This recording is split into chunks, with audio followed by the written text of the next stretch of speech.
Take it away, Janet. I almost didn't show up today Oh, because I'm adrift hmm. about something in my personal life. So I've come to terms with the bizarre things in the world, I think. And then this pops up and it has made me more adrift than the world did. Oh, And but all I know to do is to show up. So I showed up. well, this certainly sounds like a shades of life topic. What are you translating that to as a topic, Kathy? I'm not actually, I'm just like, I wrote down the word adrift, Mm-hmm. because I find that Mm-hmm. a good word. And I'm coming off of a call that Perlman and I hosted on her Change Leaders Network about chaos to commitment. And it feels like the word adrift describes how a lot of people are feeling, whether it's the chaos in the world or something personal that has caused that to or sparked that feeling for whatever reason. So I think there are a lot of people who feel adrift in this moment, and there are times I feel adrift. And then I think so, just like I think the reason for that is when I feel helpless and or like I have no control, not out of control, but I have no control over some set of circumstances, regardless of how close or far it is from me. Um, and then, knowing or acknowledging how that feels, to be able to sit with it or work it through or let it go or even like maybe be overwhelmed by it for a short period of time. That's what I got.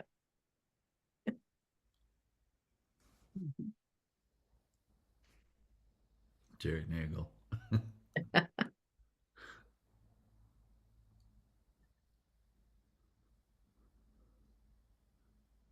You know how, well, so every once in a while on Facebook feed, some video, so what popped in my head, let's just, is like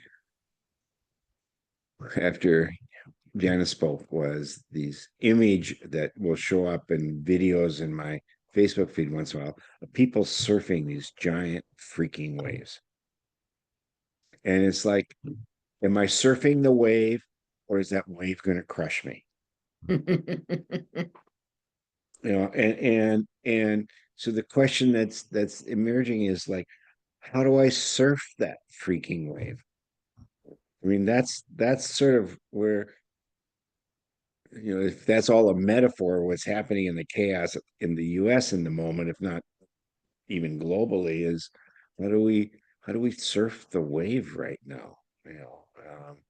And I'm not talking like little sort of fun California waves where they kind of go out and come back at Venice Beach. I'm talking about those big honkers where if it blows me away that people go out and do that.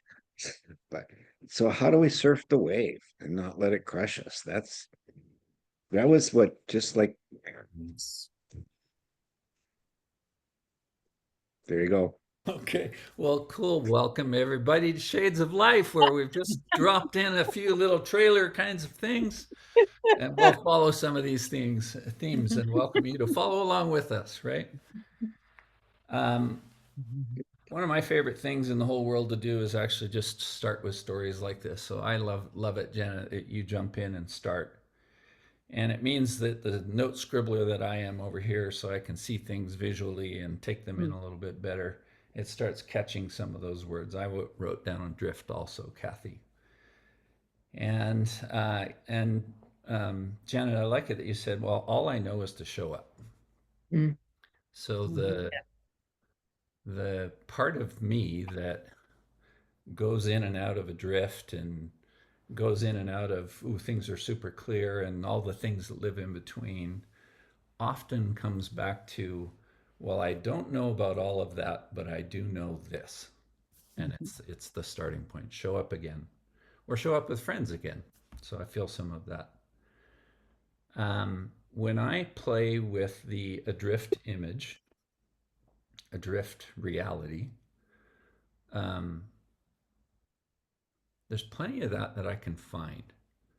And I'm going to chunk it out and say in other chapters of my life, other previous chapters of my life, some pretty serious adrift, like on the raft, out of food, Mm. sunburned, out of water, and some of those feelings, that kind of imagery.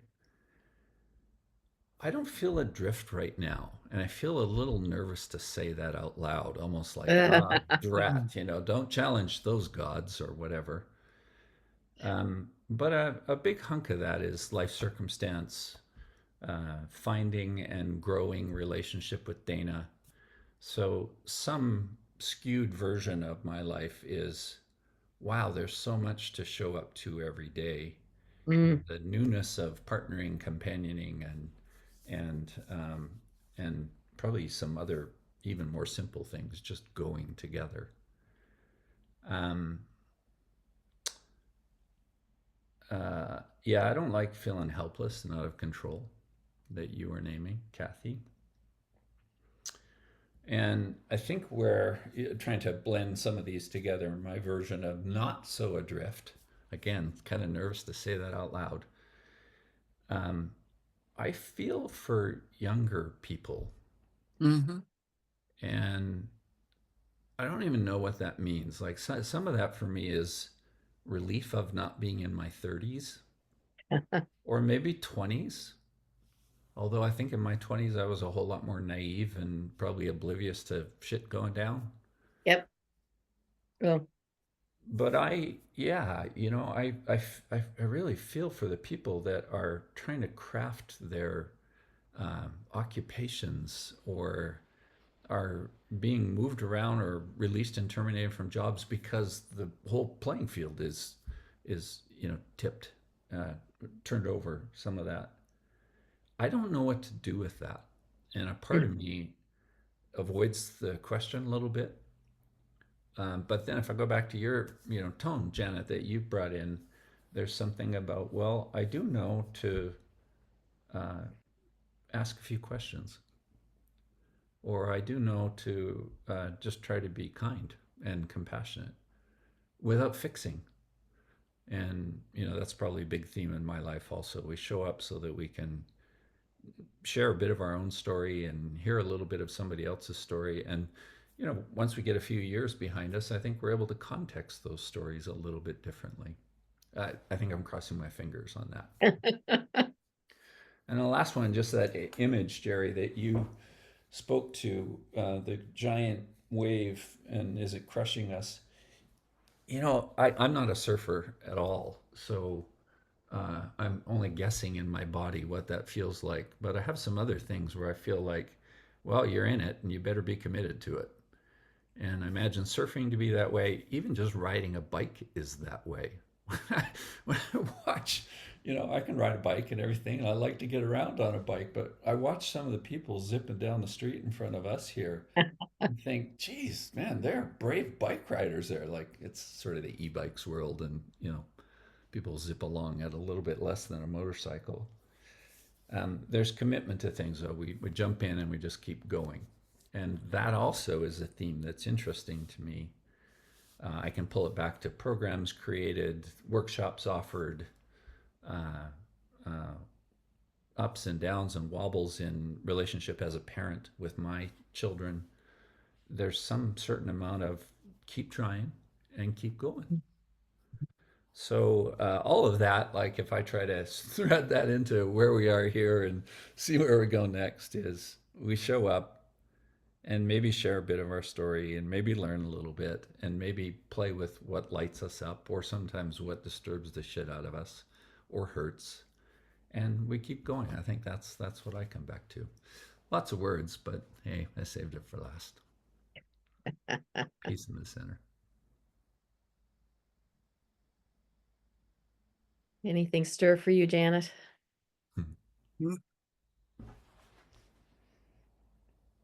The one thing that I'm not adrift about is that I also feel for the younger people.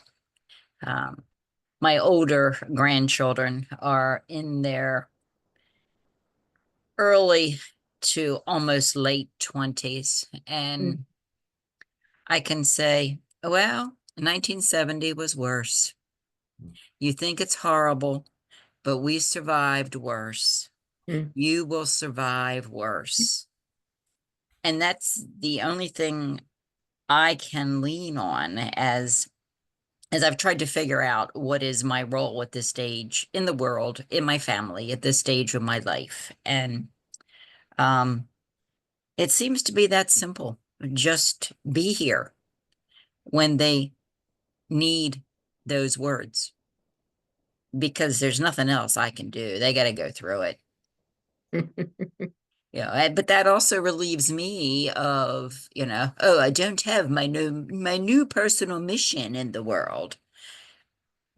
Just be. Janet, And for someone who's always been a doer, it's like, well, that doesn't count.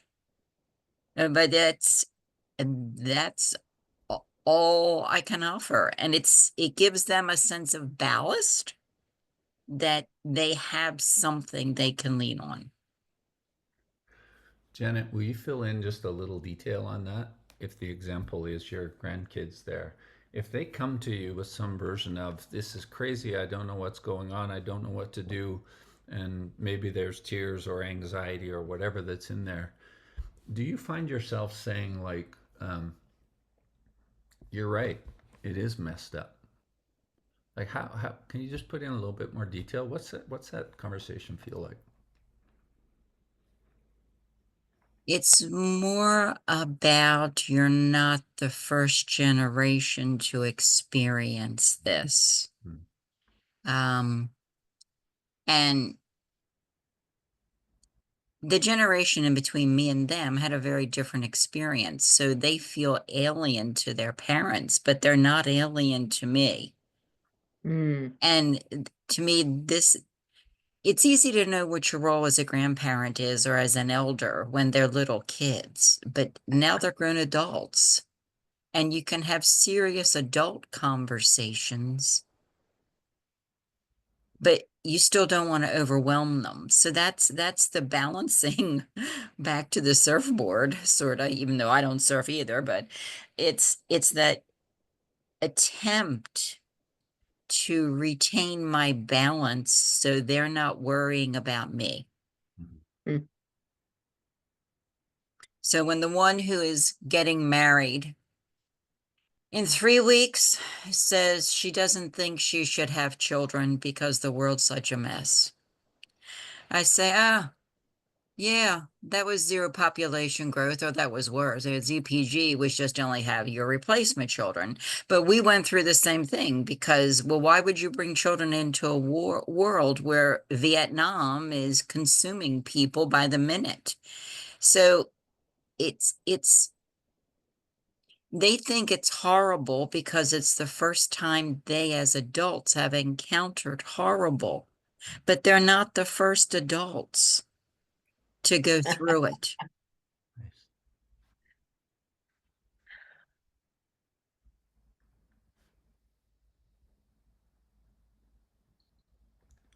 That's just a great line. First time as an adult that it's horrible, but they're not the first adults to experience horrible.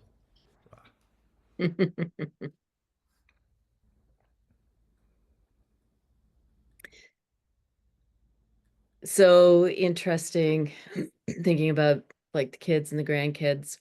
one of the things Jerry and I we're both aware of is how much more we talk about politics when we're in family gatherings because of the state of the world, essentially at the moment. Um, and not for any of us in a contentious way, more in a way of what the fuck is going on with the world right now. This question, I agree with you, Janet. This, even when I was thinking about having my children, that question was out there about why would you bring children into a world like this? And I have so for me, family is very grounding.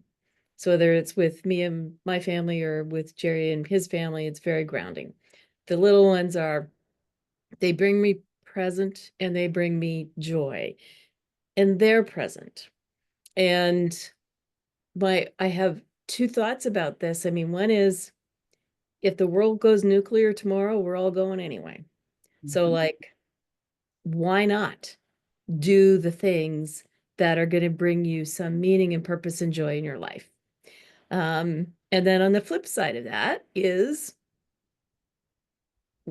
we don't know who's young and just being born into the world right now who are going to conceive of solutions to some of our challenges that we can't conceive of right now because we don't have that level of thinking, or we don't have that. We're not born into a time that's asking this kind of thing from us. We were born into a different time or era, which doesn't mean we don't have relevance in this time. Because we'll often hear people go like, we came here for this. We've been training for this all of our lives. Whatever this is, chaos in the world at the moment, chaos and uncertainty. So because we don't know what the future holds and we can't predict. I think this notion of staying quiet, staying present, to the moment are some of the only things that we can do. And there was, yeah, I know some questions, I know some reflections, I know some whatever. I can't fix what's ever going on. Holding space, that's kind of what I've been thinking about is when there are challenges in relationships that are important, just to hold that space. And I've seen, in some of my family history where people have not had the ability to do that, and it just goes from bad to worse to like really crazy. But if you can, for me, if I can be aware of what I'm reacting to, what I'm responding to, and just pull back and remind myself that those relationships are really important, we find our rhythm and we find our way. And not everything is exactly where I would like it to be, but I feel pretty happy, content, for the most part, with where all that lies right now.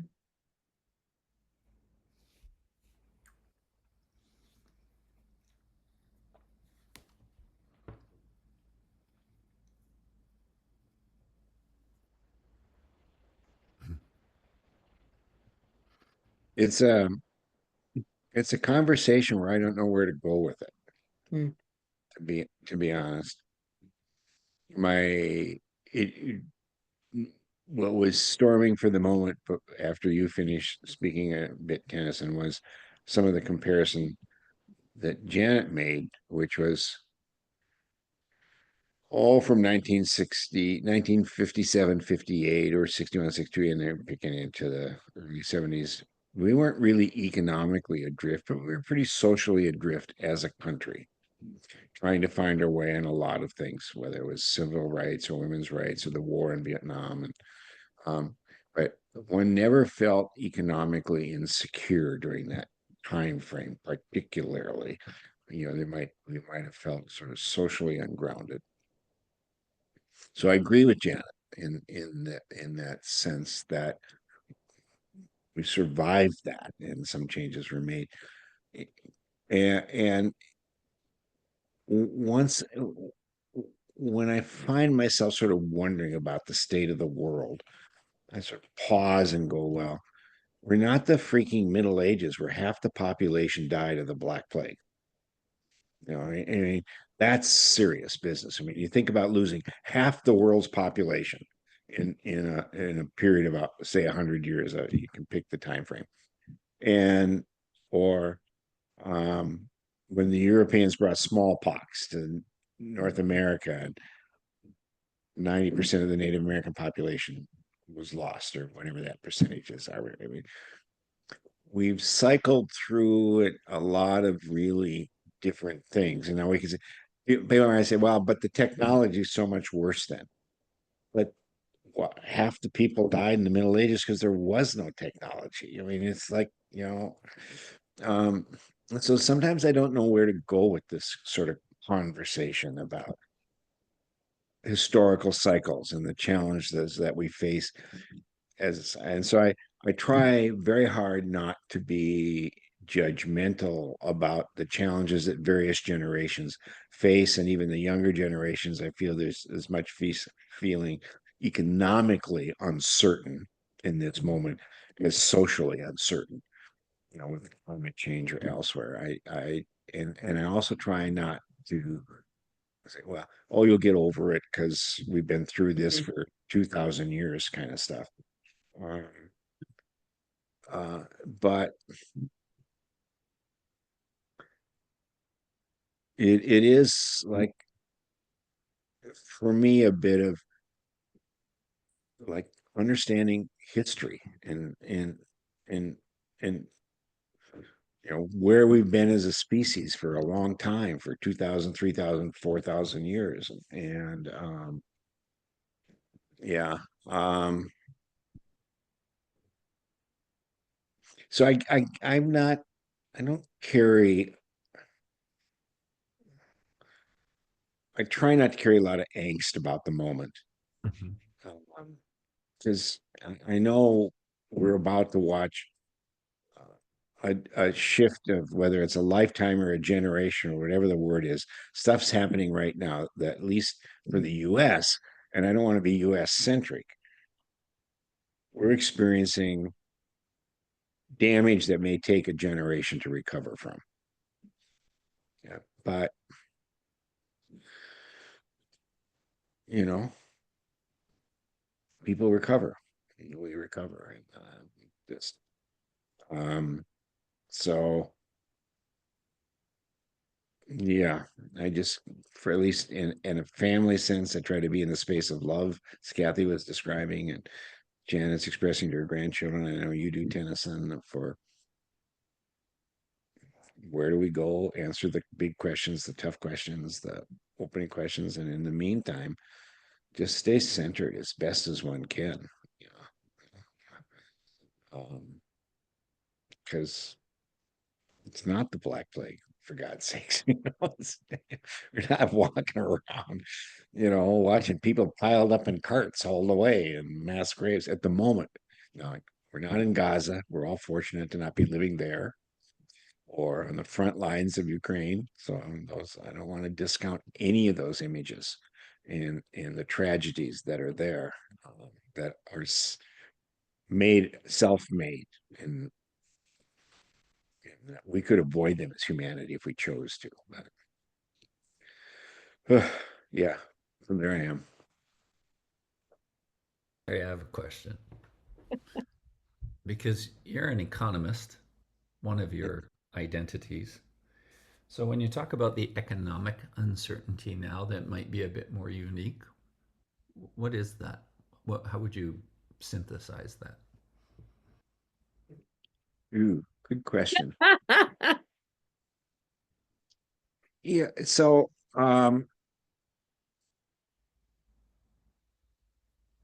if I, pointed out, so I don't know, let me see if I can, if my, right over here, if my hand shows up right there in that library, is The Wealth of Nations by Adam Smith. So if I want to interpret what's going on as an economist from that foundation of traditional economics, we got some folks in charge that don't have a freaking clue what they're doing. Been grumbling for 2 days about they don't understand comparative advantage. I mean, we don't raise bananas here. We don't raise coffee here. And even Hawaii doesn't raise coffee much anymore because it's better to build condos than to raise coffee on the land. They don't understand tariffs. Adam Smith would be apoplectic. And so, but on the other hand, I'm deeply challenged at times by traditional capitalist economic perspective because some of that leads to what we're experiencing now, severe income gaps. The notion that the accumulation of wealth and significant wealth is really what our objective is here. And so I would not say that I'm a socialist particularly, but we're certainly in a state where foundationally, I think capitalism in many ways is not serving us well. And but we've been through this. We watched Andrew Carnegie and Henry Ford and all build oligarchical wealth, and then labor came along and unions came along, and so I'm kind of like waiting for what's going to be the response this time around to this disparity in wealth and so on. Yeah, that's what you were thinking about, Tenneson. Yeah, but I was thinking that I wanted to hear your thinking because I know you have that background. So there's filling in some details that are there. I'm not an economist. I pay attention to the relationship between things, but there's a whole pile of those things that I can't find I track. The thing that I do track is often the emotional relationships or the emotional fields. And almost everything that I show up with here when we're together is, well, here's a thought. What do you think? And this is one example of that because when I see uh, Dana and I will watch the news pretty much every day, and sometimes in a PBS way. That's the station we watch. And then sometimes 20 minutes in, it's turn it off, or sometimes no, not tonight. Sometimes it's wow, we watched the whole 60 minutes there. And what I notice in the news programming model, and I'm going to be just a wee bit sinister here, it feels to me like the underlying story of a lot of stories is the uncertainty. There's uncertainty here, and it's going to get you.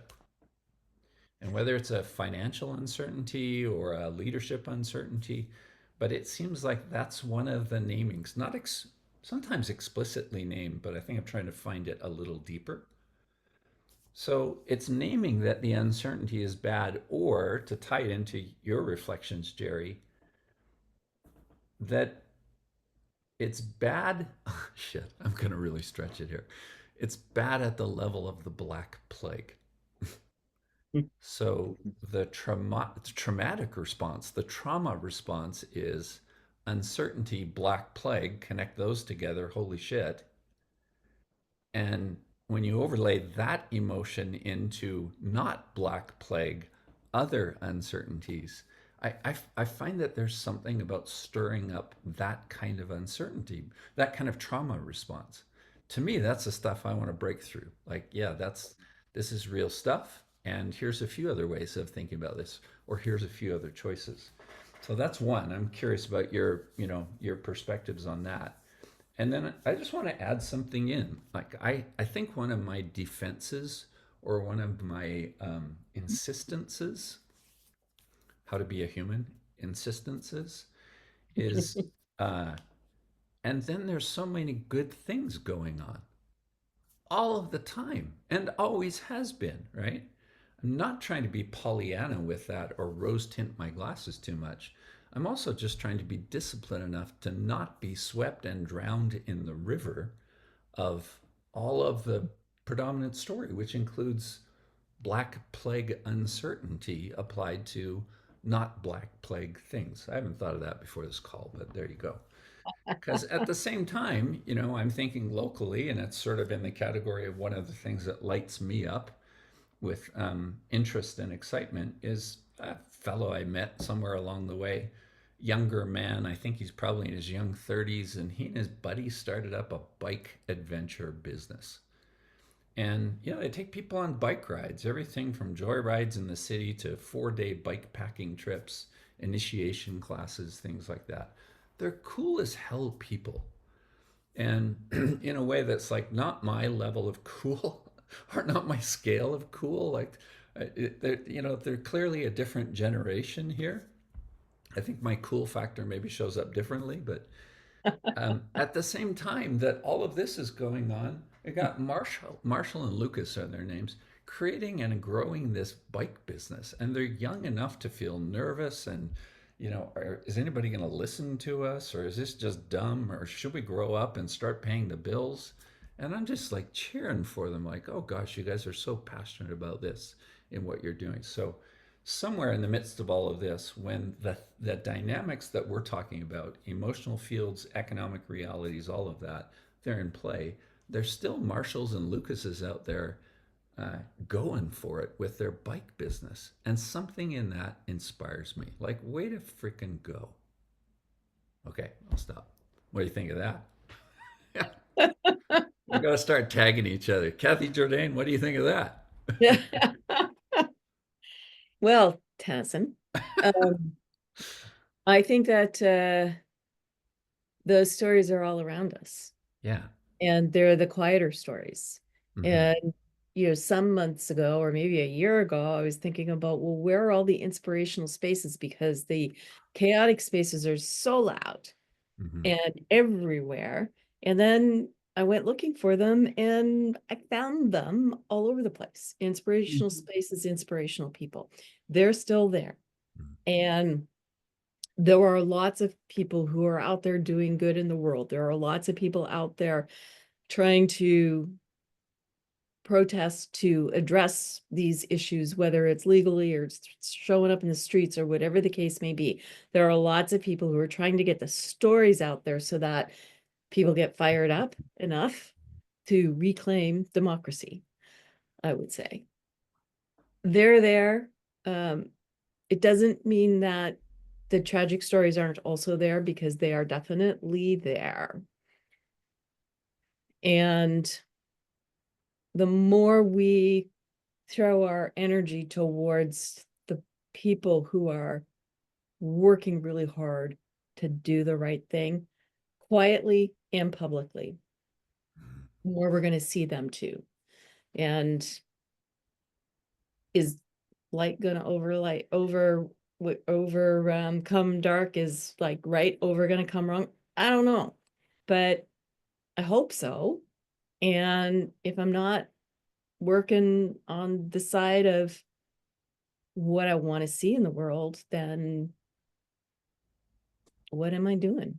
I'm not pulling in that direction. If I'm not throwing my energy there, if I'm not being in creation mode all of the time, because maybe someone's going to pick up what we're putting down.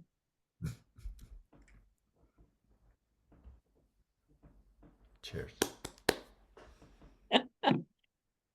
Janet, you're up. I love it. We're going to get All a right. pattern of tag now. Here's the thread that goes amongst many of the things that have been said. My escapism is to read historical fiction or to watch historical period movies, whether or not they're accurate of the time. Yep. So, the Middle Ages and the Plague, Ken Follett has covered that very well. Okay, so those people continued to live. Ones who were lucky enough to live continued to live. All right, Model 1. Model 2. Economic uncertainty. Well, in about 1974, I decided that the only way I could resist or fight against the war in Vietnam was to live below a taxable income, with 5 children of my own and 2 of my siblings who had moved with me. So we were a family of 9 living on what I believe was about $16,000 a year because that was below federal poverty level. And I also wrote a note every month with my phone bill that I wasn't paying that tax because it was direct war tax. And as long as you put the note in your phone bill, they could not prosecute you because I had to figure out how to resist without going to jail and abandoning the people who leaned on me.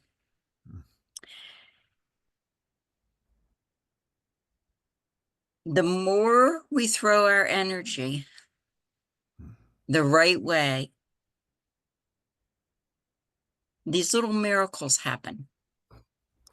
There's someone in my life, in my family, who has been a firm, adamant, fierce, sometimes belligerent supporter of the man who's currently in the White House.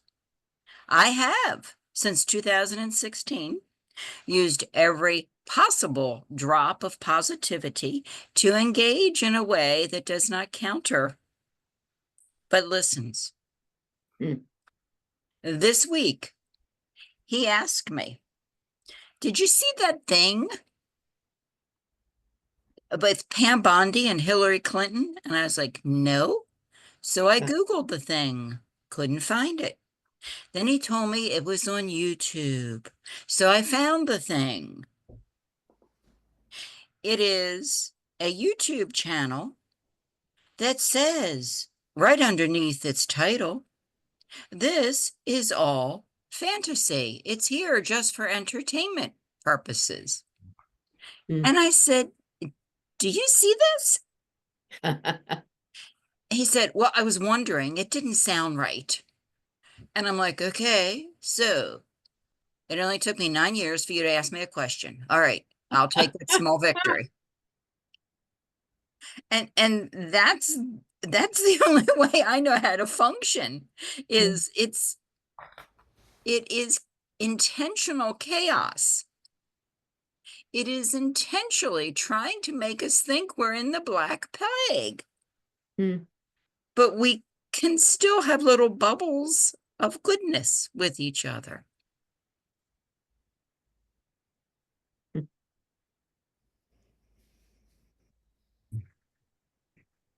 Janet, with your person that you're describing there, 9 years, do not counter, just listen. This is your words, this is your mode, until you do, with a YouTube video that says, "This is all for entertainment, fake purposes," whatever it said. I'm just clapping for that. Yes.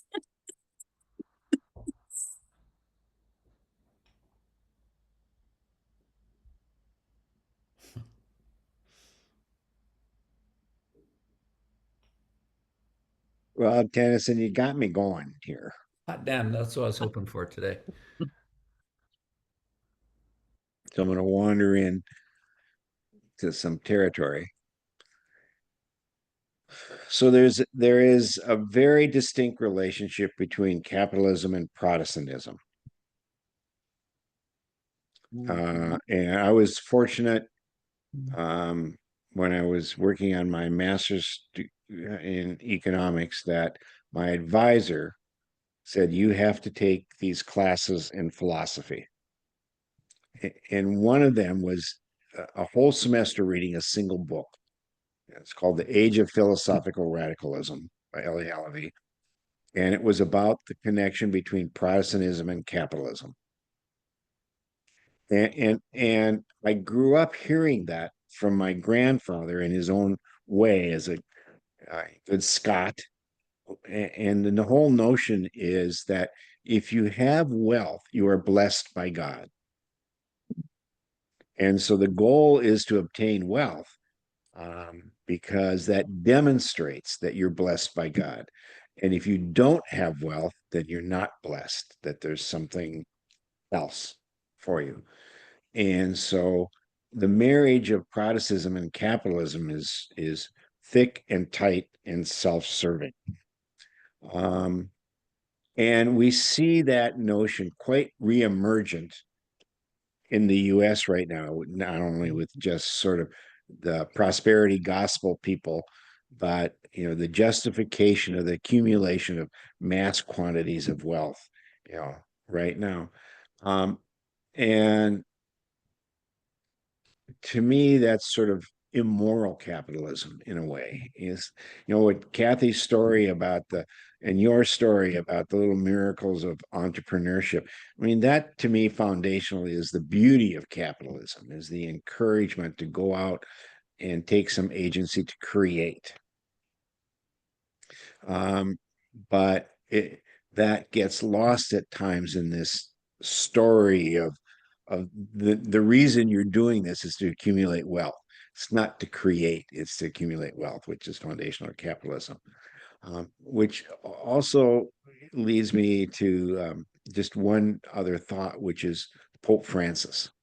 Mm-hmm. So, if you think of capitalism as individualism and wealth creation, foundationally, and I've had arguments with my Catholic friends about this, but foundationally, Catholicism is more of a communitarian religion and less of an individual religion as Protestant is.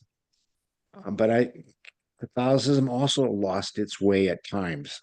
But I think Pope Francis tried to bring forth the notion of a different sort of economic vision for people. You care about the migrants, you care about low income people, you care about this accumulation of wealth.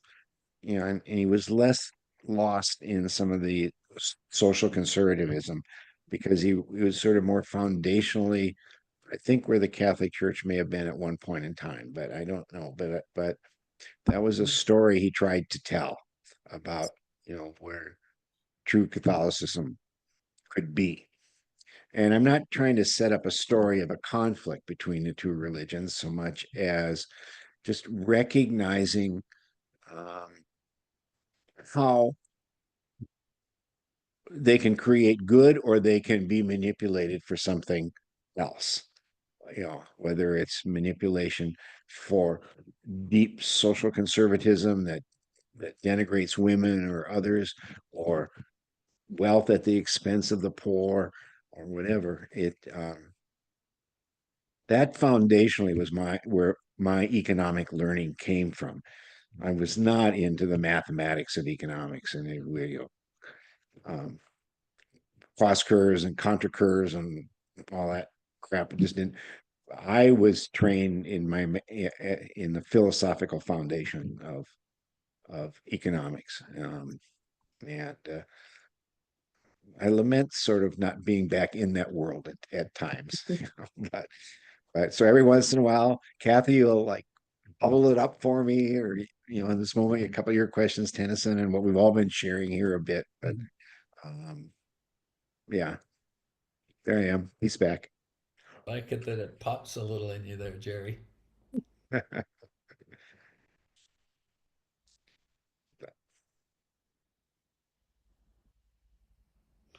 Where do we go? Well, I'm curious about the word adrift and where you're at now, Janet. Good.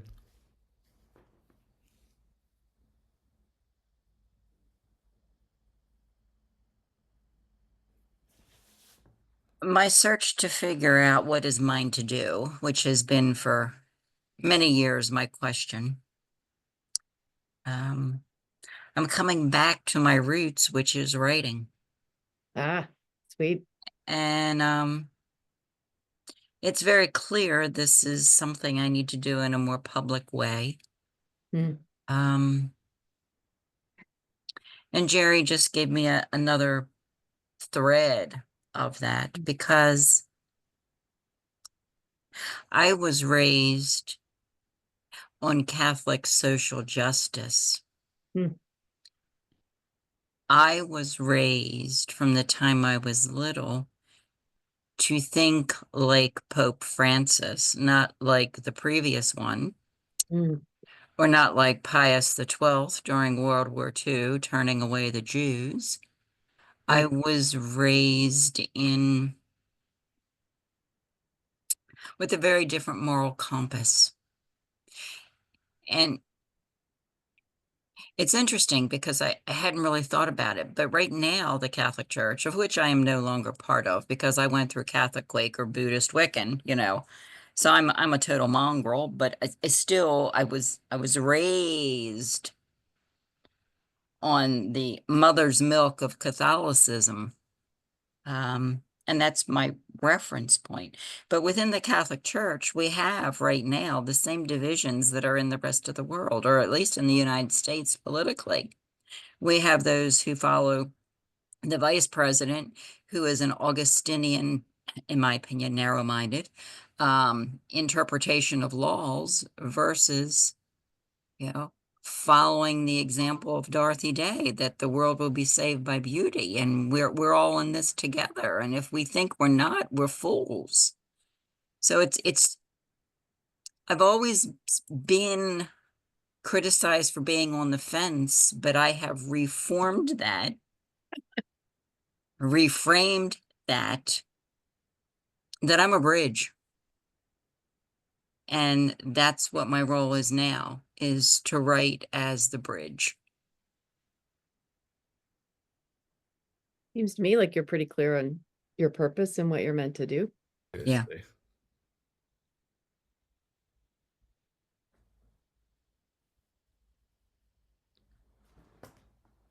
Okay, Kathy, in the spirit of tag, what do you got that's gonna like bring us around again? That was good. Well, I think so a couple of things, like just listening to Janet and the quest for what is mine to do, and then in my view, articulating it because it's what you have been doing for like your lifetime, shows up in different ways, I think, along the lines. I'm thinking about this notion of being adrift, but being adrift for most of us is in like maybe one aspect of our life, because another thing that you said, Janet, was what you're not adrift about. And I think that's true for all of us most of the time.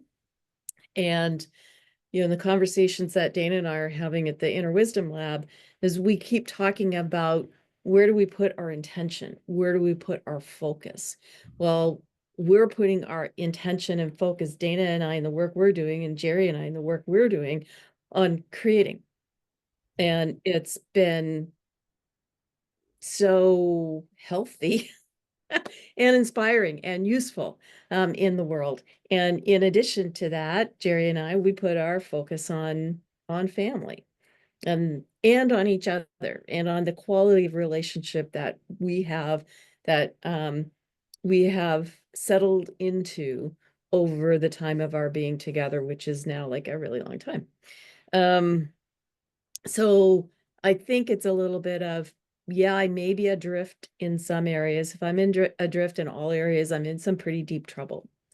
But if I have things, like I wrote a poem a while ago feeling untethered, and yet I'm tethered to my values, to my family, to the things that are really important to me. So I may be untethered in one way, but I can look for where I'm connected in another way. That's what I got, Tennyson. I'll throw in my bits and do it as a bit of a checkout here. I relate to the energy that you're describing of keep creating. Like that's sort of one of the mantras that shows up for me. And that can exist in a whole cupboard full of doubts and things, but the mantra keeps coming back, keep creating. So it is a step that I know. I think one of the things that I'm committed to as a response to whatever the all of it is, in the image of adrift, is I tend to be one who needs to say, well, wait a minute, what if it were just a little different? And sometimes that means creating even just an interruption of the dominant story or even an alternative. And in this context of adrift, my first image that I was speaking was this ocean, no land in sight, days Mm. and days and days, in, probably influenced by some of the movies I've watched. But, there's other kinds of adrifts too. And what if we change the adrift to not an ocean, but a lake, or Mm. maybe even a pond, or maybe a lake with some what do you call them? Beacons, buoys in it. I can never say that word. That we can move to, or even adrift, but also some ability to say, well, I'm done with this raft. I'm just going to get off and swim to the shore that I can see. So I like the renaming of context. In other words, it's not all Black Plague. It's not all vast Pacific Ocean. And then I'll just come back to Dana, my Dana, sweetheart Dana, wife Dana, yay. Is that, when we go for walks in a pretty much daily way, and sometimes we're processing a little bit of the world. And, one of the things that we end up saying to each other, I end up saying to her, is, well, I don't know about all of that, but for now, we still have this walk. And we hold hands and we look at other people walking their dogs, and, some of the peacefulness of that. Something feels important to remember that and stay disciplined with that. And then also just stay, as much as we can, unblinded by the bigger stuff.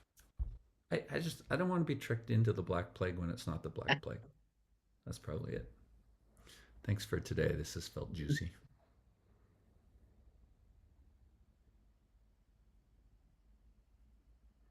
I want to walk away or begin with going back to the surfing image for a minute, because I feel like one of the things in this adrift realm is, um, I feel adrift as an individual in a sea of people. Mm. Mm. And surfers are a very tight knit community. And so there are places where we are social beings. Now, yes, there are some that are just fine to go off and be, you know, gurus in the cave, monks in the monastery, and left. But we're mostly pretty much social beings. And when we don't have that connection, we Mhm. can feel pretty adrift. And we can also go try to find connection in places that don't serve us well, Mm. because we're part of a group. Um, which so that to me, I want to just offer two kinds of connections. One is connections of like-minded us thinkers and people, whether that's of faith or practice or skill or profession or whatever. But I think one of the things that we are, the four of us and many of our friends, are in service of, is that beauty that happens when people sit in a circle in art of hosting with strangers and become a community. Mhm. And or whether it's in circle practice training or wherever place where people that when they walked in the room didn't know each other, maybe they knew one person or two people out of 30 or 40, and when they walk out of the room a few days later, they're a community. Now, might not be a long lasting community, but for a moment they're connected, and they're not adrift. They're part of something that's, I think, innately part of who we are as human beings, is to have that connection. And so that's it's a bit of our service, I think, for all of us here on this call, and many of our friends and colleagues, is what do we do? What can we do to make a difference? We can create those moments. Yeah. Peace back.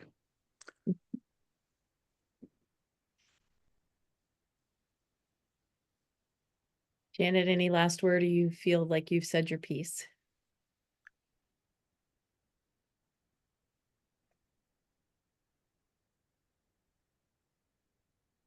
It comes back to beauty. Mm.